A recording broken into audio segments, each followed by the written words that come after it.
कमीनी, लिमिट में रह।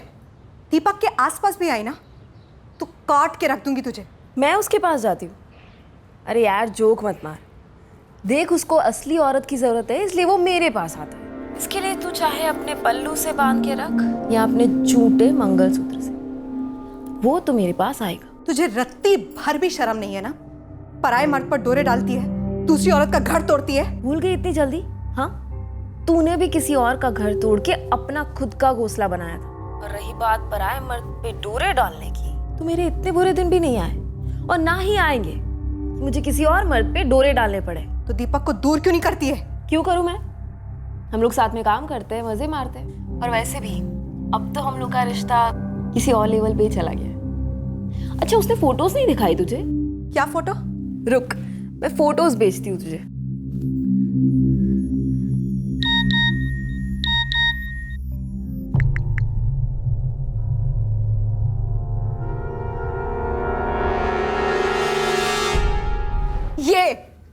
ये शर्ट मैंने तुझे गिफ्ट की थी, जो एक कुत्ती उतार रही है इस फोटो में। क्यों कर रहा है तू मेरे साथ ऐसा? हाँ, यार तो दूर की बात है, इंसानियत भी नहीं है ना तुझ में? चुप कर! एक झापड़ मार के थोबड़ा तोड़ दूंगा तेरा, समझी? एक तो जब से नोटबंदी हुई तब से बिजनेस के बंबू लगे हुए हैं, ऊपर तेरा रोज रोज का रोना। इस घर में किस चीज की कमी है? तेरा पिक्चर, मूवी, ये वो, पार्लर, शॉपिंग, फलाना ढिमकाना सब कुछ पूरा किया। एहसान कर रहा है मुझ पे? रोते रोते तू मेरे पास आया था जब वो कमला तेरे मुंह में थूक करके चली गई थी और तेरे कमजोर हाथों में 2 साल की सोनिया को छोड़ के गई थी। किसने पाला सोनिया को? मैंने। कैसे पाला? सगी मां की तरह। तूने शादी की मुझसे? नहीं। कैसे रखा तेरा घर? सगी बीवी की तरह। और तू जाकर के उस पायल के गले में मंगलसूत्र पहना के आ गया। धोखा नहीं है ये? मैं करती तो जेल पाता। चल। एक फ्लैट की 2 लड़कियां मारी गई और दूसरे 2 फ्लैट में 2 लड़कियां थी जिनकी कोई खबर ही नहीं। सर, ग्राउंड सिचुएशन तो यही है। और इस दीपक बासु के बारे में कोई लीड नहीं है सर, लेकिन सर बीच का ब्रोकर नितिन गौड़, वो हमारी कस्टडी में है और हाउस ओनर जो केस उस पर हम नजर रखे हुए। कुलकर्णी, क्या ये दीपक बासु लड़कियों को फ्लैश ट्रेड में डाल रहा था मसाज पार्लर की आड़ में? ऐसा कुछ अभी तक सामने तो नहीं आया है। मुझे लगता है ये लड़कियां घर से भागी होंगी या तो भगाई गई होंगी। डेफिनेटली गरीब परिवारों से होंगी, दूर दराज के इलाकों से, ताकि अगर गायब भी हो जाएं तो कोई इंक्वायरी करने वाला ना हो। 2 लड़कियां मारी जा चुकी हैं और बाकी की लड़कियों की कोई खबर नहीं है। सर, हमारे पास पायल दास का नंबर है, हमारे पास दीपक बासु का भी नंबर है। हम इस दीपक बासु को बहुत जल्दी धर लेंगे सर। एक काम करो, पायल दास जहां पहले काम कर रही थी वहां जाके इंक्वायरी करो। स्वाति शायद उसे वहीं मिली हो और इस पूरी साजिश की जड़ वहीं कहीं हो।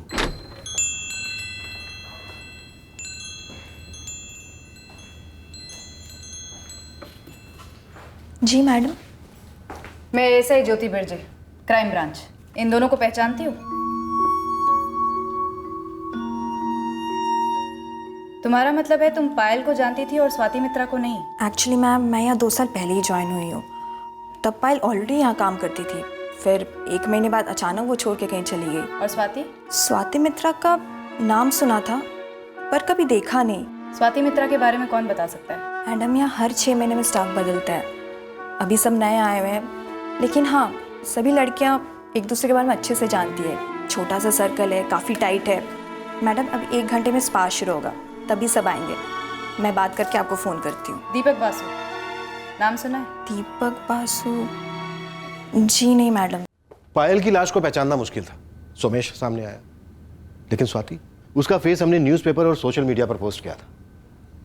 अब उसके स्पा या पड़ोस में से कोई सामने क्यों नहीं आया होगा ज्योति? सर, सोमेश ने बताया कि पायल 2 साल से फ्रीलांस काम करती थी। हो सकता है स्वाति भी फ्रीलांसर हो और लोगों के जहन से उन दोनों का नाम निकल गया हो।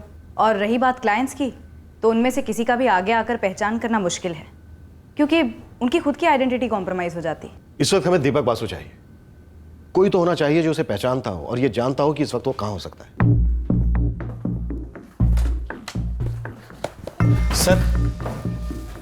सर, ऐसे और कब तक आते रहना पड़ेगा मुझे सर? इस तरह से तो मेरी नौकरी भी छूट जाएगी। चुपचाप यहाँ बैठो, जब अंदर से ऑर्डर आएगा तभी जा सकते हो।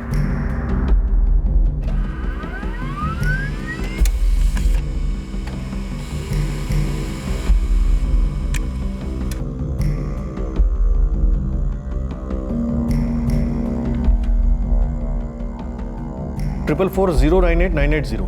नहीं, कल तक बहुत लेट हो जाएगा। मुझे अगले 10 मिनट में इस नंबर की डिटेल्स चाहिए।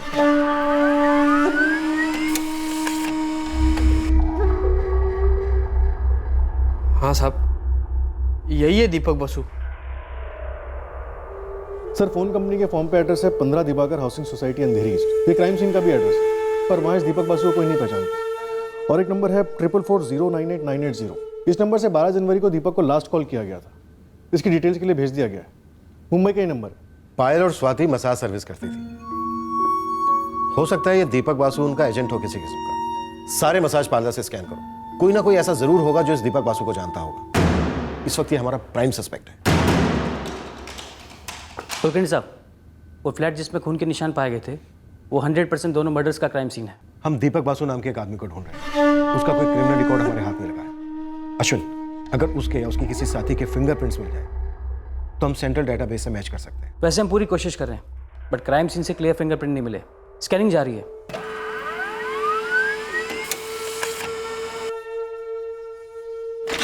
सर, दीपक बासु के फोन पर जो लास्ट कॉल आया था इस नंबर से 444098980, वो स्वाति मित्रा के नाम पर रजिस्टर्ड है।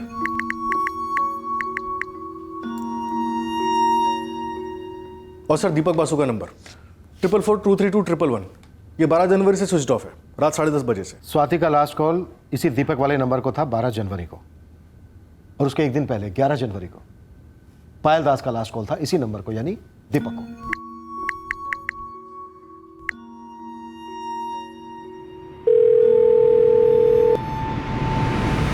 पायल दास का नंबर है 444567898।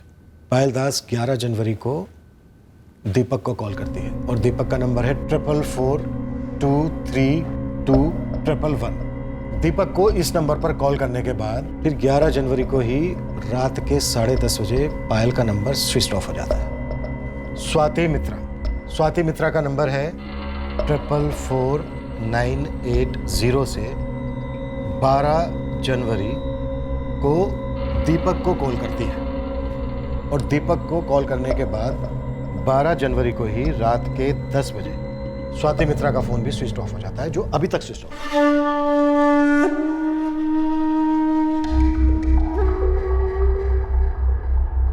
पर सर, स्वाति की लाश हमें पहले मिली है। स्वाति की लाश पहले मिली 13 जनवरी को, और पायल की लाश हमें मिली 5 दिन के बाद। स्ट्रॉन्ग पॉसिबिलिटी है कि पायल को 11 की रात को ही मारा गया होगा, और उसी रात उसकी बॉडी और उसका सर अलग अलग जगह पर डंप हुए, और उसके दूसरे दिन यानी 12 जनवरी की रात को स्वाति को मारा गया होगा, और अगली सुबह हमें उसकी बॉडी मिलती है एक हाउसिंग कॉलोनी के कंपाउंड में। यानी स्वाति को बाद में मारा गया होगा और उसकी बॉडी हमें पहले मिलती है, और पायल को पहले मारा गया होगा और उसकी बॉडी हमें बाद में मिलती है। अरे ये तो दीपक है, इसी ने मुझे फर्स्ट पास जॉब दिलाया था। तो अंजलि, बता सकती हो इस वक्त दीपक कहाँ मिलेगा? सॉरी मैडम, मुझे बिल्कुल आइडिया नहीं है कि दीपक इस वक्त कहाँ है। लेकिन तुम स्वाति और पायल दोनों को जानती थी। जानती थी, वो दोनों 3 साल पहले यहीं काम करती थी। फिर मैं यहाँ से जॉब छोड़कर चली गई। बाद में मैं 6 महीने पहले लौटी तो वो दोनों यहाँ से जा चुकी थी। हमारे यहाँ पर लौटना और छोड़ना चलता रहता है। मेरा खाने का मन ही नहीं कर रहा। क्यों, क्या हो गया? यार, सोच सोच के खून खौल उठता है कि 1 रुपए में से 70% तो ये स्पा ले जाता है, और बाकी 30% जो बच जाता है वो हमारे हिस्से में आता है। लेकिन क्लाइंट्स तो मिलते हैं ना। फ्रीलांस में क्लाइंट्स को पकड़ना कितना मुश्किल होता है, और मर्द ज़र तो वैरायटी के गुलाम है। लेकिन अंजलि, क्लाइंट्स बार बार हमारे पास आते हैं ना, और पता है क्यों? क्योंकि हमारे मसाजेस में वैरायटी है। मुझे लगता है हमें फ्रीलांस करना चाहिए। फिर देखना, ये सारे क्लाइंट्स पप्पी की तरह हमारे पीछे पीछे आएंगे। क्यों पायल? है ना अंजलि? यार, तुम लोग इतना सोच क्या रहे हो? ये कोई गवर्नमेंट जॉब नहीं है जो यहाँ टिकना पड़ेगा। हमें कोई पीएफ या पेंशन नहीं मिलने वाला। अगर हम जवानी में नहीं कमाएंगे तो घर वालों के साथ लड़ झगड़ कर मुंबई आने का क्या फायदा? पायल और स्वाति दोनों के बहुत बड़े बड़े सपने थे। कुछ घर वर खरीदने का भी प्लान था दोनों का। अंजलि, हमने स्वाति की फोटो इतनी घुमाई न्यूज़पेपर्स में, सोशल मीडिया पर, लेकिन तुम्हारी नजरें तक नहीं पड़ी उस पर। सॉरी मैडम, शायद मुझसे मिस हो गई कहीं। सर, स्वाति और पायल दोनों के फोन रिकॉर्ड्स में फीचर हुए सभी नंबर से मैंने बात की। ऑलमोस्ट सभी उनके क्लाइंट्स हैं। ज्यादातर मेल हैं? सभी मेल हैं सर। और कोई कुछ भी कहने से मना कर रहा है। क्या कह रहे हैं? हाँ, पायल के सर्विस मैंने लिए हैं। मुझे बैक प्रॉब्लम है ना। मसाज लेना क्राइम कब से हो गया? स्वाति अच्छा मसाज देती थी, मैं उसको उसकी फीस देता था। मैंने पायल और स्वाति दोनों से काफ़ी दफ़ा मसाज करवाए। देखिए, मुझे इस सब में इन्वॉल्व मत कीजिए। हाँ, मैं हर हफ्ते मसाज लेता हूँ, कभी पार्लर से, कभी फ्रीलांसर से। प्रॉब्लम क्या है? प्रॉब्लम यह है कि दूध के धुले इन सारे क्लाइंट्स में से एक भी ऐसा नहीं है जिसने स्वाति की फोटो देखकर रिस्पॉन्ड किया। वहाँ भी स्टैंडर्ड जवाब सर, देखा नहीं, मिस हो गया। सर फाइनली कोई तो मिली जो दीपक को जानती है, और स्वाति और पायल को भी।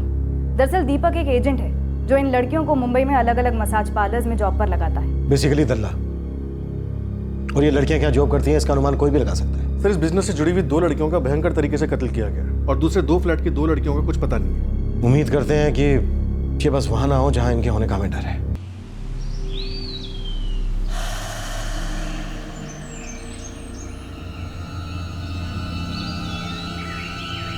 हाँ सर, औरत का सर है, पूरी तरह सड़ चुका है सर। नेशनल पार्क की येऊर साइड की तरफ से बरामद हुआ है। विचारे तुम कह रहे थे कि सिर के साथ कुछ और भी मिला है। हाँ सर, कटे हुए सर से 800 मीटर दूर एक बुरी तरह जली हुई लाश मिली है।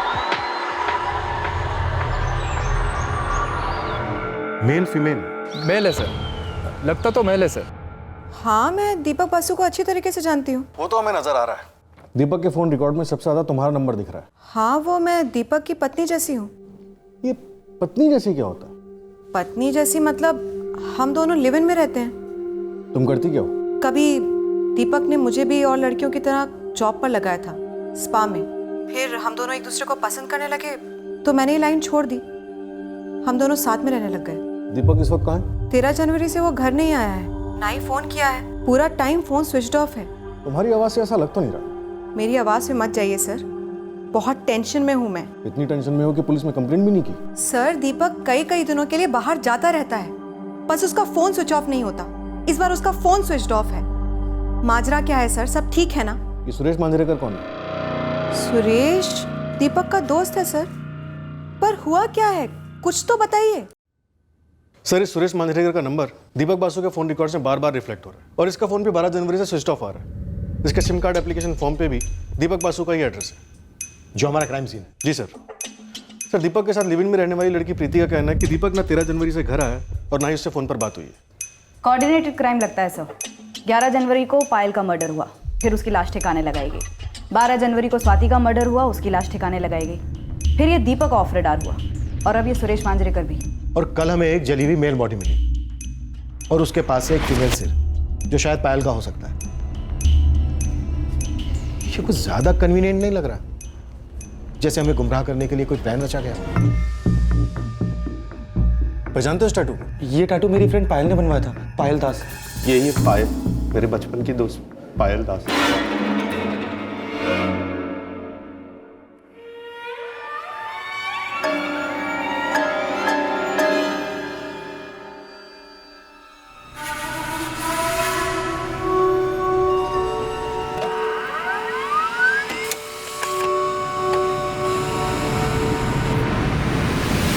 बेचारे, ये सोमेश घोष के कॉल रिकॉर्ड्स। इसमें एक एक नंबर ध्यान से स्कैन करो और पता करोगे कि ये किस तरह से दीपक बासु या सुरेश मांजरेकर से जुड़ा हुआ हो सकता है। ये दीपक बासु है और ये उसका साथीदार सुरेश मांजरेकर। ये दोनों गायब हैं। हमें शक है इस सोमेश घोष पर, हालांकि इन दोनों के मिलने के चांसेस काफी कम है। दोनों का हिस्ट्री खंगालते हैं, जरूर कुछ ना कुछ मिलेगा दोनों के बारे में। साहब, हो सकता है ये जो लाश मिली है जली हुई, ये दीपक बासु की हो, और बहुत जल्द ही इसके भिड़ू सुरेश मांजरेकर की भी लाश मिल जाए। लेकिन हाँ, अगर ये सुरेश और सोमेश की पहले से कुछ सेटिंग रही होगी तो ज़रूर कुछ नई हिस्ट्री निकलेगी। कहानी जो भी है, मुझे बिना मिर्च मसाले के साफ साफ सबूत के साथ चाहिए। नहीं सर, मैं झूठ नहीं बोल रहा हूँ। मैं ये स्वाति मित्रा को नहीं जानता हूँ और ना ही इस दीपक बासु को। झूठ बोल रहा है तू सोमेश। अब सच सुन, पायल दास, स्वाति मित्रा, दीपक बासु, इन तीनों का कत्ल तूने किया है। नहीं सर, मैंने नहीं किया है सर। तू ये अच्छी तरह से जानता था। इन तीनों की लाशें मिलते मिलते ये केस इतना गर्मा जाएगा कि हम तुझ तक ऐसे पहुंचेंगे जैसे मक्खन तक गरम चाकू। ये क्या बोले जा रहे हैं सर आप? फिर तेरी और तू हमारे सामने खुद आ गया टैटू की पहचान करवाने, क्योंकि तू जानता था कि 2 दिन और पायल के घर वाले 12 साल से यहां, और उसके बाद सिर्फ और सिर्फ तेरा नाम सामने आता और तेरी खटिया खड़ी। इसलिए तूने हमें दीपक बासु की तरफ धकेला, और जब तक हम उस तक पहुंचे तब तक वो मारा जा चुका था। कैसे? उसे तूने मारा, चलाकर। सर आप ये मेरे ऊपर झूठे झूठे इल्जाम क्यों लगा रहे हैं? तूने पायल को पहले मार डाला। क्यों मारा? क्योंकि भले ही वो तेरी बचपन की दोस्त हो, लेकिन जवानी में ये बचपन की दोस्ती प्यार में बदल गई थी, सिर्फ और सिर्फ तेरी तरफ से। अरे नहीं सर, पायल सच में मेरी दोस्त थी और मैं ही उसे गांव से यहां लेके आया था। और उसने रिटर्न में तुझे क्या दिया? तुझे बिना बताए नौकरी छोड़ दी, घर बदल दिया। तेरी चिड़िया पिंजरे से बड़ी हो गई थी, ये तुझसे देखा नहीं गया, तू जलकर राख हुआ और तूने पायल को मार डाला। नहीं सर। तू पायल से प्यार करता था या नहीं करता था सोमेश? स्वाति मित्रा को क्यों मारा? क्या उसने पायल को तेरे खिलाफ भड़काया था? क्या वो तुझसे तेरे प्यार को दूर कर रही थी? क्या पायल और दीपक बासु का कोई चक्कर था और तूने रेड हैंड पकड़ लिया था? बोल, अब तेरा खेल खत्म है सोमेश। अरे मैं कोई खेल नहीं खेल रहा हूं सर, मैंने कुछ गलत नहीं किया है। सुरेश कहाँ है? उसे भी मार डाला? कहाँ है उसकी लाश? क्या वो मिला हुआ इन सब में तेरे साथ? आप जो जो बोल रहे हैं ना सर, वो मैं समझ ही नहीं पा रहा हूं, और मैं सुन भी नहीं रहा हूं सर, क्योंकि आप लोग झूठ बोल रहे हैं। फंसाना चाहते हैं ना आप लोग मुझे।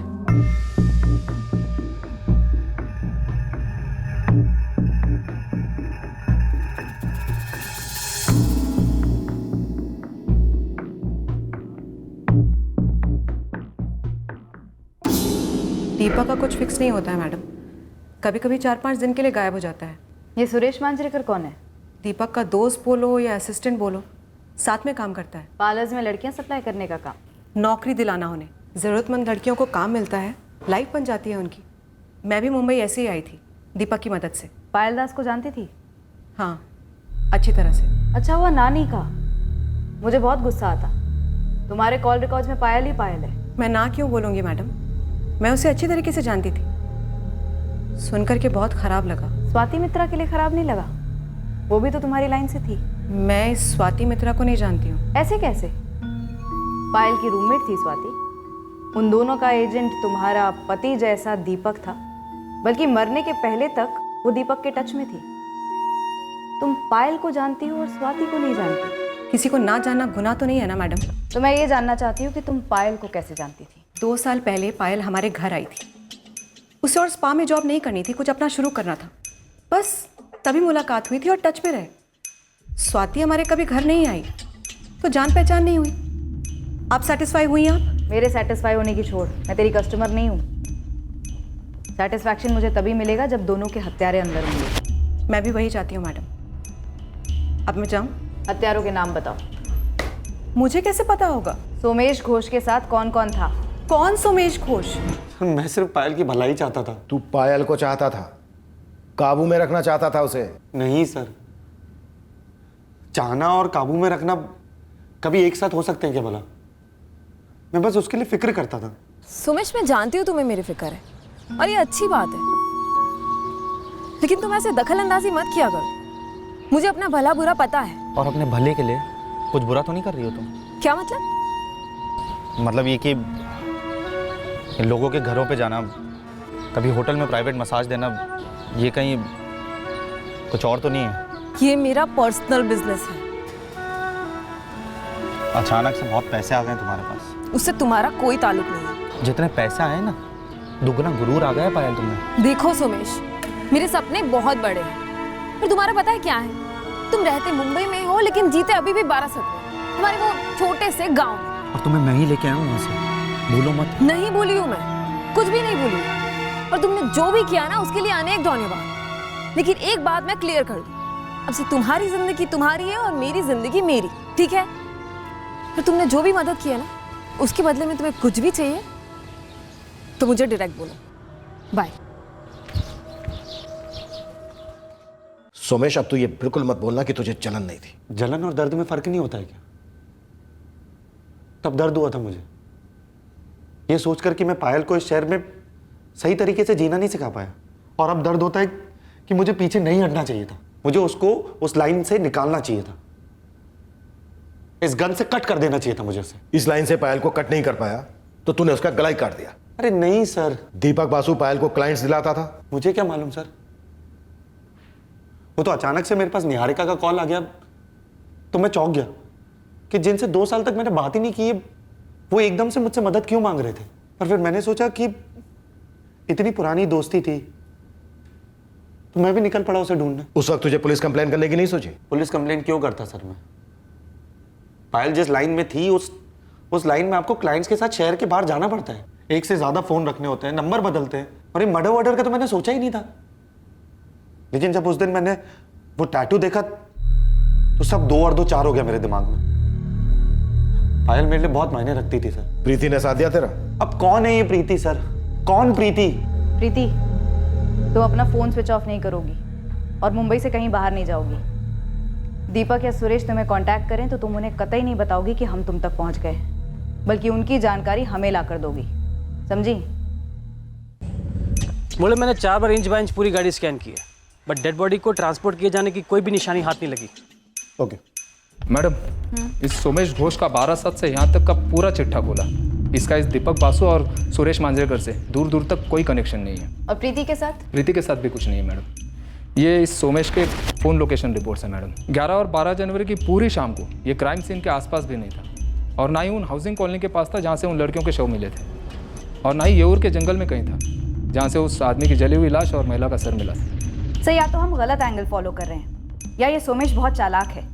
इतनी सफाई से सारा काम कर गया कि हमें इसके खिलाफ सबूत का एक तिनका भी नहीं मिल रहा है। सर, उसके फ़ोन रिकॉर्ड्स की तरह उसके प्राइवेट टैक्सी भी एकदम क्लीन है। प्रीति एंगल?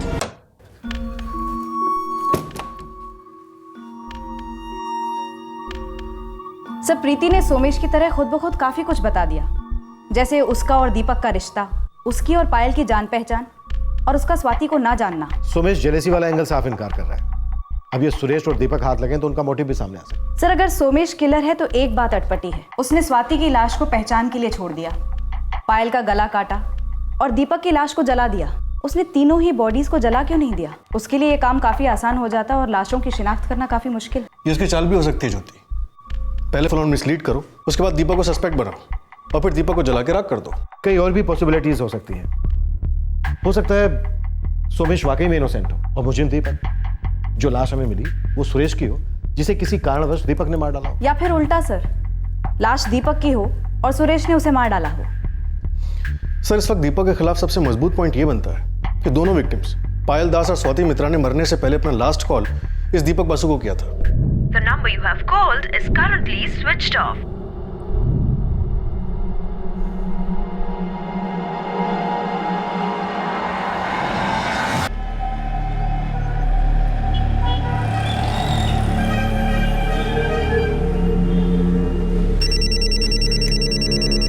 बोल गिरीश। हाँ जावेद, तूने मुझे उस सुरेश मांजरेकर का नया फोटो भेजा था ना? क्या तेरे पुणे में है क्या? यहाँ कोथरूड में रूम लिया उसने किराए पे।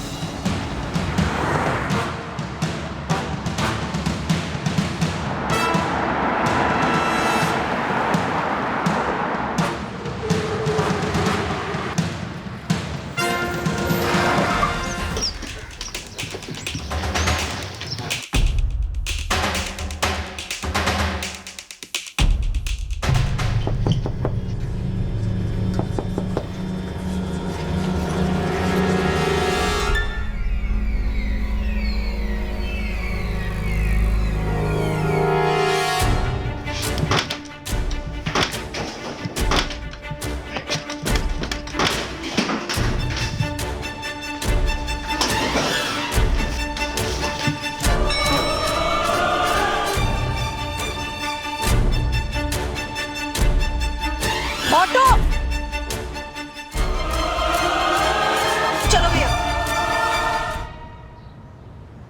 क्या है?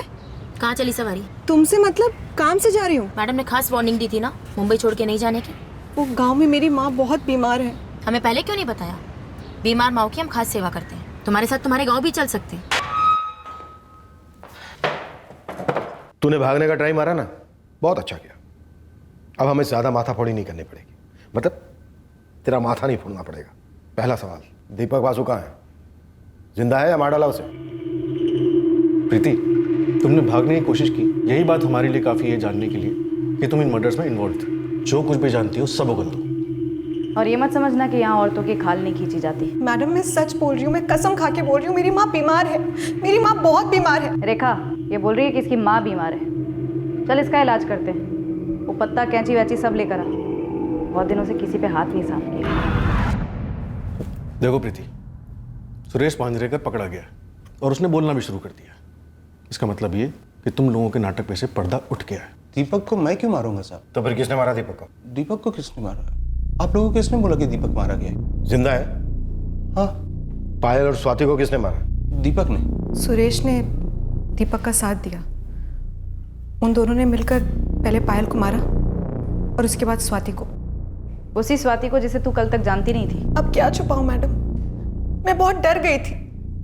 पूरा कांड किया सुरेश और दीपक ने और बेकार में मैं फंस जाती, जबकि मेरा दूर दूर तक कोई रिश्ता नहीं है। रिश्ता तो तेरा है, दीपक के साथ पत्नी के जैसा और हमसे झूठ बोल के इस मर्डर के साथ खूनी के जैसा। नहीं नहीं मैडम ऐसा मत बोलो, मैंने कुछ भी नहीं किया है। जब तुम्हें मालूम था कि तुम्हारे उस पति जैसे आदमी ने और उसके दोस्त ने 2 लड़कियों की हत्या की, तुम पुलिस के पास आई क्यों नहीं? उन्होंने मुझे धमकी दी थी कि अगर मैंने अपनी जुबान खोली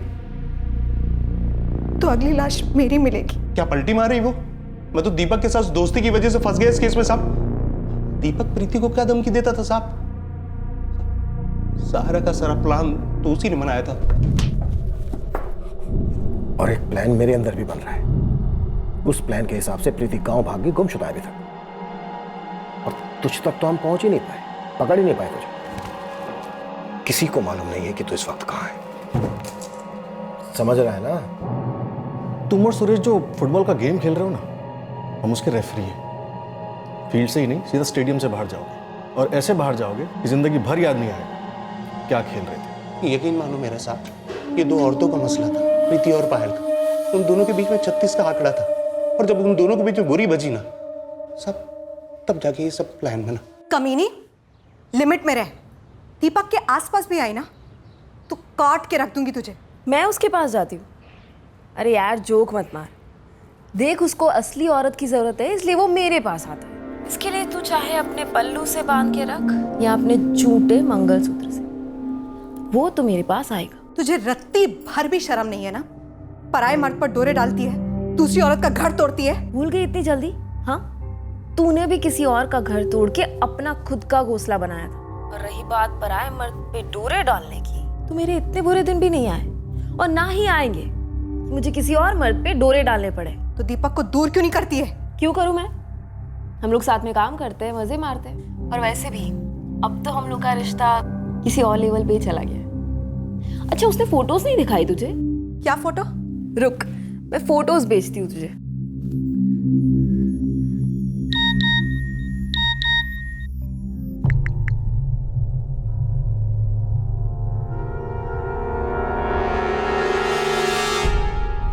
ऐसा लग रहा था सच में पेट में तेजाब जमा हुआ है और वो कमीनी रुकने का नाम ही नहीं ले रही थी। शादी के फोटोज के बाद सुहागरात के फोटोज आए और दीपक मेरी बात सुनने को तैयार ही नहीं था। ये शर्ट मैंने तुझे गिफ्ट की थी जो एक कुत्ती उतार रही है इस फोटो में। क्यों कर रहा है तू मेरे साथ ऐसा? हाँ यार तो दूर की बात है, इंसानियत भी नहीं है ना तुझ में? चुप कर। एक झापड़ मार के थोबड़ा तोड़ दूंगा तेरा, समझी? एक तो जब से नोटबंदी हुई तब से बिजनेस के बंबू लगे हुए हैं, ऊपर तेरा रोज रोज का रोना। इस घर में किस चीज की कमी है? तेरा पिक्चर, मूवी, ये वो, पार्लर, शॉपिंग, फलाना ढिमकाना सब कुछ पूरा किया। एहसान कर रहा है मुझ पे? रोते रोते तू मेरे पास आया था जब वो कमला तेरे मुंह में थूक करके चली गई थी और तेरे कमजोर हाथों में 2 साल की सोनिया को छोड़ के गई थी। किसने पाला सोनिया को? मैंने। कैसे पाला? सगी मां की तरह। तूने शादी की मुझसे? नहीं। कैसे रखा तेरा घर? सगी बीवी की तरह। और तू जाकर के उस पायल के गले में मंगलसूत्र पहना के आ गया। धोखा नहीं है ये? मैं करती तो झेल पाता। चल। पहले बहुत जान छिड़कता था दीपक मुझ पर। हम तीनों इतना खुश थे, मनाली और गोवा भी घूमकर आए थे। और उसके बाद ये पायल आई, टायन साली। सब कुछ बर्बाद कर दिया उसने। मेरी गृहस्थी तो छोड़ो, उसने दीपक को रास्ते में ला छोड़ा था। वो लल्लू की तरह फंसता जाता था और वो पुलिस की धमकी देती रहती थी। कैसी धमकी? पायल को सिर्फ अपने पैसे वापस चाहिए थी और वो दीपक को धमकी देती थी कि मेरे पैसे वापस कर दो, नहीं तो पुलिस केस करेगी। कौन से पैसे? दीपक, तूने पायल से शादी इसीलिए की थी ना कि तेरे पैसे और मेरे पैसे की झंझट का दाई एंड हो जाए। अरे यार वो इतनी बड़ी बेवकूफ़ थोड़ी है। सच बताऊं तो मेरी तो शादी उल्टी पड़ गई है। वो तो कहती है अब तो शादी हो गई है, अब तो मेरे पैसे तुरंत ही लौटा दो। सुनो, नहीं दीपक, मैं बोल देती हूँ, हमारे रिश्तों को पैसे के मामलों में मिक्स मत करो। यार तुम ये हमारा रिश्ता क्यों बोलती रहती हो? शादी हो गई है ना हमारी। क्या शादी लगा के रखा है? वैसी शादी तो तुमने उस भैंस प्रीति से भी की थी ना। उससे घाटा पड़ा तो मेरे पैसे पे नजर है तुम्हारी। देखो सब पता है मुझे। यार हम दोनों एक है ना, हम एक है ना, एक है तो हमारी कमाई एक क्यों नहीं है? बिल्कुल नहीं हो सकती, क्योंकि तुम आज भी मेरी हर अपॉइंटमेंट से कमीशन के पैसे लेते हो। लेकिन ये जो 7 लाख रुपए है ना, वो मेरे हैं, मेरी सेविंग्स है। और जब भी मांगती हूँ तुम पैसे लौटाते ही नहीं हो। बात होती है तो प्यार, शादी, हम एक है वगैरह वगैरह शुरू हो जाता है तुम्हारा। वो पैसे कहाँ भाग रहे हैं? तुम और प्रीति तो भाग सकते हो ना। यार प्रीति के साथ भागना होता तो तुमसे शादी क्यों करता? देखो दीपक, बकवास मत करो। मुझे अब मेरे पैसे 1 हफ्ते के अंदर अंदर चाहिए, वरना मैं पुलिस में जाऊंगी और तुम्हारे खिलाफ चीटिंग का केस ठोक दूंगी। अब बताओ इतना अर्जेंट क्या है? पैसे क्यों इतने अर्जेंट? क्योंकि मैं 4 महीने से तुमसे मांग रही हूँ और तुम नहीं दे रहे हो। यार लेकिन मैं भी तो जानूं कि तुम्हें पैसों की ऐसी क्या जरूरत पड़ गई। मुझे घर लेना है। घर? अरे तो पहले क्यों नहीं बोला? पायल, मैं काम करता हूँ, मैं भी कहीं से लोन लेता हूँ, हम दोनों मिलके एक अलग अच्छा घर लेंगे। मैं अपने और स्वाति के घर लेने की बात कर रही हूँ। मैंने और स्वाति ने एक कोली लेने का सोचा है। हम दोनों ने घर देखा है, पैसों की बात भी हो चुकी है। मुझे 1 हफ्ते के अंदर अंदर मेरे पैसे वापस चाहिए और इस बार मैं पक्का पुलिस में जाऊंगी। शॉटी। वो पैसे उसके पास थे ही नहीं, उसने सारे पैसे अय्यासी में उड़ा दिए थे। मतलब हमने काफ़ी तो तुझे दे दिए, काफ़ी लग गए लड़कियों को कोलकाता से ट्रांसपोर्ट कराने में। अब मेरे पास है ही नहीं पैसे। मतलब अब कुछ बचा नहीं? 1 पैसा नहीं। लड़कियों का ट्रांसपोर्ट, तुम लोगों का धंधा ये सिर्फ स्पा वाला ही था या कुछ और भी था? स्पा वाला ही था सर। लड़कियां दीपक अरेंज करता था, वो उसके बंगाल साइड से, जिनको काम चाहिए होता था। बहुत सारी लड़कियां स्पा में काम करती थी और उनमें से कुछ लड़कियां जो स्पेशल सर्विस देती थी। पहले पायल को मारा, फिर स्वाति को? जी सर, प्लान प्रीति का ही था। वो कहते हैं ना साहब, एक तीर से 2 निशाने। पायल को मारने से दीपक के सर से 7 लाख का टेंशन जाता और मेरे अंदर से 7 करोड़ का गुस्सा। मैंने कितनी बार समझाया, वो औरत नहीं चुड़ैल है। हाँ, और उसी चुड़ैल की कमाई से तुमने कंगन मनवा लिए, हमने छुट्टियां मना ली, मजे कर लिए। अगर जिंदगी भर मजे करने हैं तो सरदर्द का सर ही काट डालो।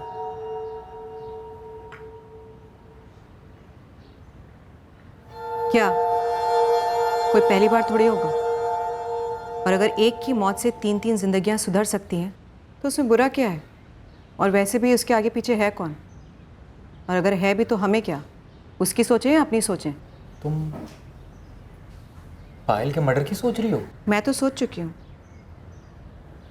बस तुम्हें अब ढंग से करना है।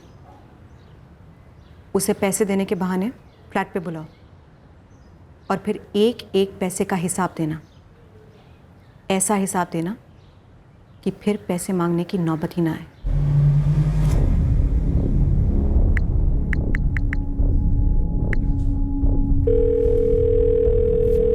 पायल, तुम्हारे पैसे आ चुके हैं। मेरे फ्लैट पर आ जाओ और अपना पूरा कैश ले लो। सच? पूरे 7 लाख? हाँ पूरे। ठीक है, मैं आ रही हूँ। आ रही है? आने दे, उसके स्वागत की सारी तैयारियां हो रही हैं।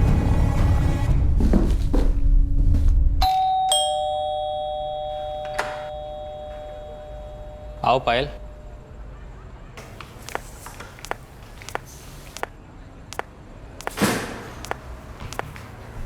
तो कहाँ है पैसे? देता हूँ।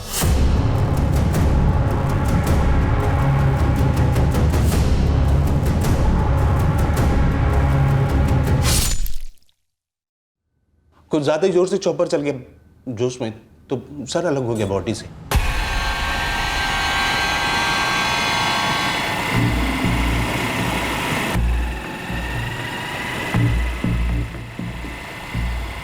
दीपक रोक ना, दीपक सुन, देख अभी तक गुड लक बहुत सही रहा है, कोई पुलिस की गाड़ी पास में नहीं है। मेरी बात मान, अब और ज्यादा लक को आजमाते नहीं है, यही कहीं डाल देते, आगे चांस मिले या नहीं मिले, है ना।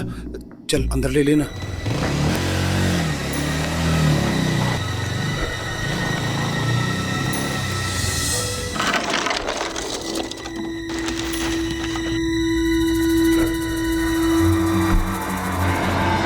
फिर वहीं से योर साइड गए और पायल की मुंडी वहीं फेंक दी। ये सब 11 जनवरी की रात को हुआ। डेट तो याद नहीं है। तो पायल को मारने के बाद उसकी अगली रात को स्वाति को मार डाला। क्यों?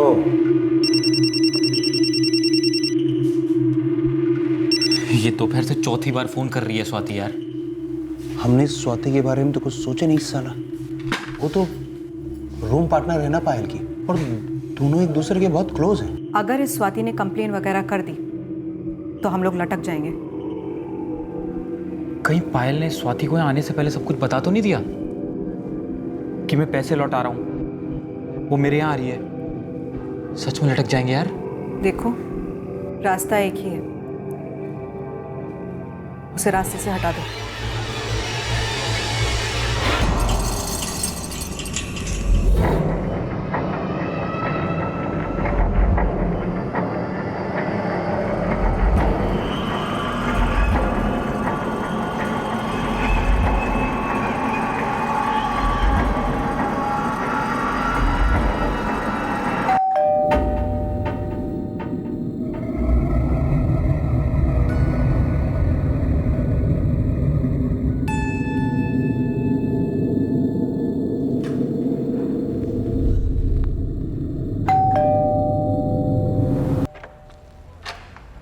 आओ स्वाति। दीपक दा, पायल कहाँ है? वो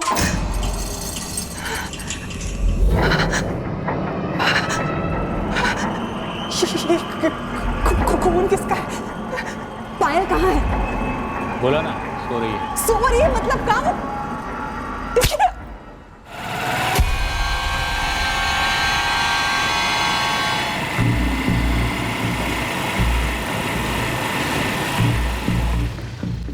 अरे सुरेश, वॉचमैन कोई दिख नहीं रहा है, कोई है नहीं आसपास, क्या करें?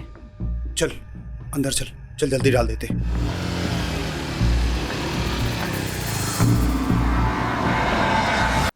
तो तुम्हें उस कॉलोनी में कोई गटर नहीं मिला? गटर ढूंढने का टाइम ही नहीं था, तो ऐसे वहीं फेंक दिया। वो जंगल में जो एक आदमी की जली हुई लाश फेंकी, वो किसकी है? सर हमने किसी आदमी को नहीं मारा साहब, हमने बस स्वाति और पायल को, बस उसके सिवा किसी को नहीं। दीपक बासु किधर भागा है? कोलकाता, बारासात या फिर कहीं और? कहीं नहीं, ये मुंबई में रतन लॉज चकाला।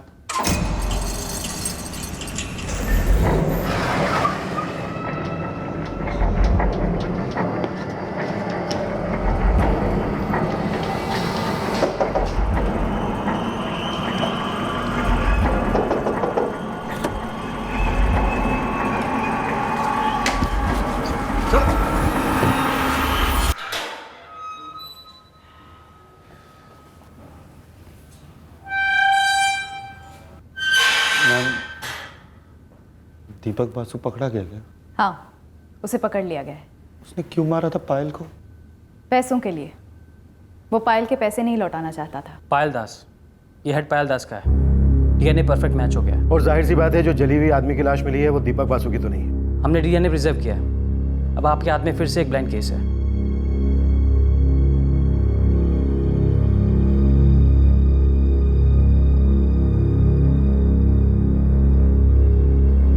कुछ ज्यादा ही ट्रेजिक केस था ये। पायल के साथ इतना बड़ा धोखा हुआ, और स्वाति, ना तो उसका पायल के पैसों से कुछ लेना देना था और ना ही दीपक प्रीति पायल ट्रायंगल से। आई मीन स्वाति ने तो कभी ये सोचा भी नहीं होगा कि दीपक उसके साथ कुछ ऐसा कर सकता है। सोचा तो पायल ने भी ऐसा नहीं होगा। क्रिमिनल इंटेंशन इतनी आसानी से पकड़ में नहीं आती, खास करके अपने करीबी लोगों की। पर जुर्म होने से पहले दस्तक जरूर देता है। खासकर क्रिमिनल के बिहेवियर से यह पता चल जाता है कि उसकी इंटेंशन क्या हो सकती है। शायद पायल को पहले समझ जाना चाहिए था कि दीपक जिसके साथ वो फाइनेंशियली और इमोशनली जुड़ रही है वो सिर्फ और सिर्फ उसका इस्तेमाल कर रहा है। लेकिन एक आम इंसान चीजों को भरोसे के चश्मे से देखता है, ना कि हमारी तरह शक के चश्मे से। पायल और स्वाति को समझ जाना चाहिए था, पर वो तो भरोसे में गई, एक फ्रॉड के जाल में फंसी और एक बहुत ही भयंकर मौत मारी गई, जो वाकई में बहुत दुखद है।